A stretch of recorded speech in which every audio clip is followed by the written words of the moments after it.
हरिया के मालिक चंपक सेठ को हरिया की किसी भी बात पर रत्ती भर भी यकीन नहीं हुआ।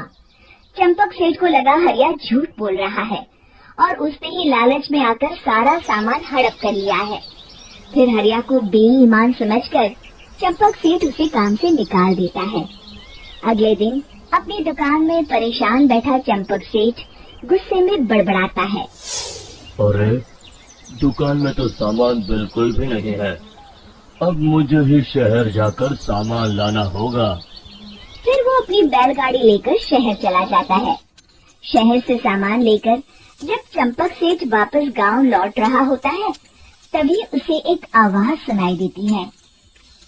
चंपक जी, ओ चंपक जी। अरे, ये तो कोई मेरा नाम लेकर मुझे पुकार रहा है। फिर उस रास्ते में वही औरत खड़ी दिखाई देती है।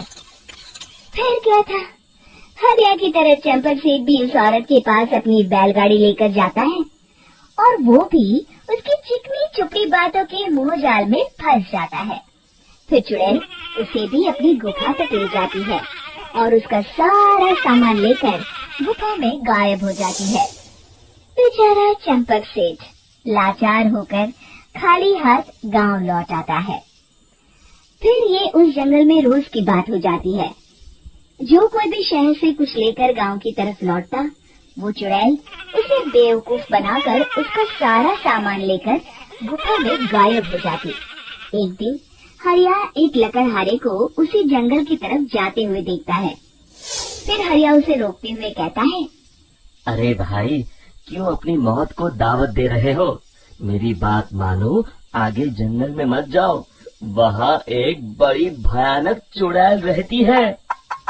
लकड़हारा हरिया की बातों को नजरअंदाज करते हुए कहता है, अरे भाई, मुझे पहले ही बहुत देर हो चुकी है, मुझे जाने दो भाई। शाम तक लकड़ियाँ काट कर शहर के बाजार में बेचना है। तुम अपनी ये कहानी किसी फुर्सत में बैठे इंसान को सुनाओ, अब मैं तो चला। इतना कहकर लकड़हारा वहाँ से आगे जंगल की तरफ चला जाता है। फिर अगले दिन गांव के मुखिया के घर के बाहर बहुत सारे लोग जमा हो जाते हैं। तभी हाथ में कुल्हाड़ी लिए खड़ा लकड़हारा कहता है, अरे मुखिया जी, अब आप ही हमें बचाइए उस जंगल वाली चुड़ैल से। हमारा सारा काम तो शहर से ही होता है। अरे मुखिया जी, उस चुड़ैल की वजह से तो मैं पूरी तरह बर्बाद हो गया हूँ।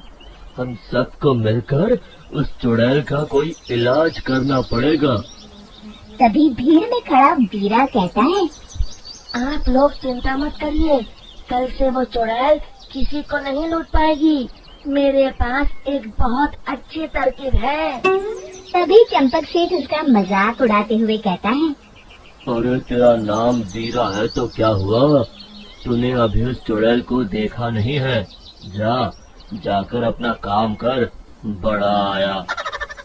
तब मुखिया जी कहते हैं, नहीं नहीं चंपक सेठ, मुझे लगता है हमें इस लड़के को एक मौका देना चाहिए।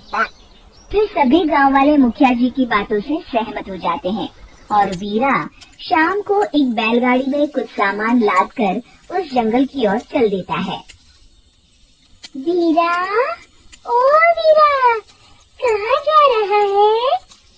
तभी वीरा मुड़ के देखता है, वही चुड़ैल एक औरत के रूप में खड़ी है। अरे बहन जी, मैं आपको ही ढूंढ रहा था।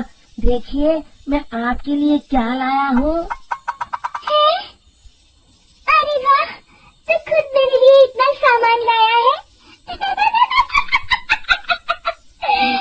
तू ही अकेला गाँव में समझदार है। जरा देखो, मैं भी खोल के बड़ी भूख लगी है।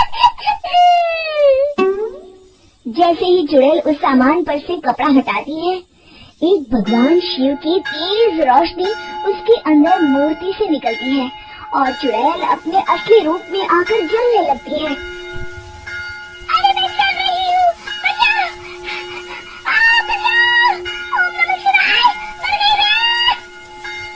देखते ही देखते वो चुड़ैल राख के साथ उड़ जाती है और सभी गांव वाले भी वहां जाते हैं।